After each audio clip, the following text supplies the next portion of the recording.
ভাইরে ভাই, ঘুরতে গিয়ে মনে হইল আমি একজন আসামি। আসসালামু আলাইকুম, সবাই কেমন আছেন? আশা করি ভালো আছেন। আলহামদুলিল্লাহ আমিও ভালো। চলে গিয়েছিলাম পূর্বাচল 300 ফিট রাস্তায়। এটা নাকি ভাইরাল প্লেস, যে ছবি দিয়ে লাখ লাখ ওদের লাইক, শেয়ার, কমেন্টস হয়ে যায়।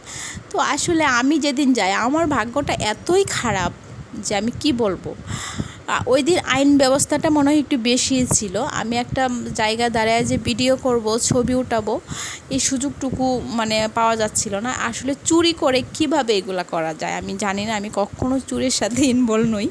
আমি ছোটোবেলা থেকে আমি 2 টাকাও চুরি করি নাই, তা আমি চুরি বিষয়টা আসলে বুঝি না।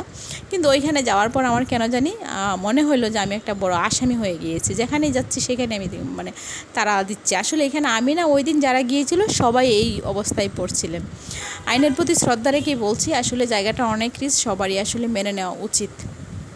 তো সব কিছু মিলে আমি বিব্রত এবং ক্লান্ত। ভাবলাম যে আমি একটা ডাব খাবো। ডাবের দোকানে গিয়ে সবচেয়ে ছোটো যে ডাবটা, তার দাম নিলাম 180 টাকা। এটাই আমাদের বাংলাদেশ। যখন আপনি বাজারে দ্রব্য মূল্য কিনতে যাবেন, তখন আসলে বুঝবেন আমাদের ডিজিটাল বাংলাদেশ কতটা এগিয়ে গিয়েছে। তো সব কিছু মিলে আলহামদুলিল্লাহ আমি। আর এইখানে আরেকটা কথা হচ্ছে, যারা পূর্বাচলে গিয়েছেন তারা তো জানেনই, হাঁসের মাংস আর রুটির রিভিউ।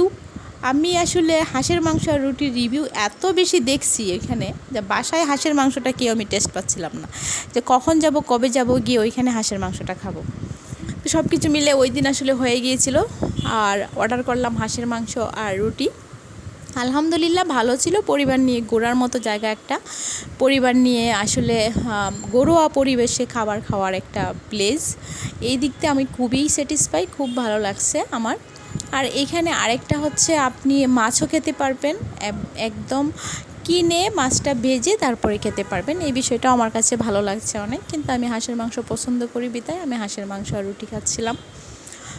আর এই জায়গার পরিবেশটা আমার কাছে এই জন্যই ভালো লাগছে যে পরিবার নিয়ে ঘোরার মতো। আসলে পরিবার নিয়ে ঘোরার মতো জায়গা অনেক অনেক অনেক থাকতে পারে, কিন্তু পরিবেশ আসলে দেয় না সেইখানে।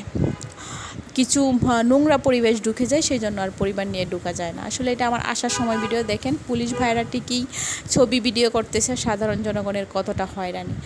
আসলে আসার সময় একটু নীরব হয়ে গিয়েছিলো, তখন আমি জায়গাটা ঘুরে একটু দেখলাম। সব মিলে ভালো লাগছে আলহামদুলিল্লাহ। আর রাতের আকাশে, রাতের ঢাকায় আমি রিক্সা করে বাসায় যাচ্ছি, সেই জিনিসটা আমার কাছে অন্যরকম লাগছে।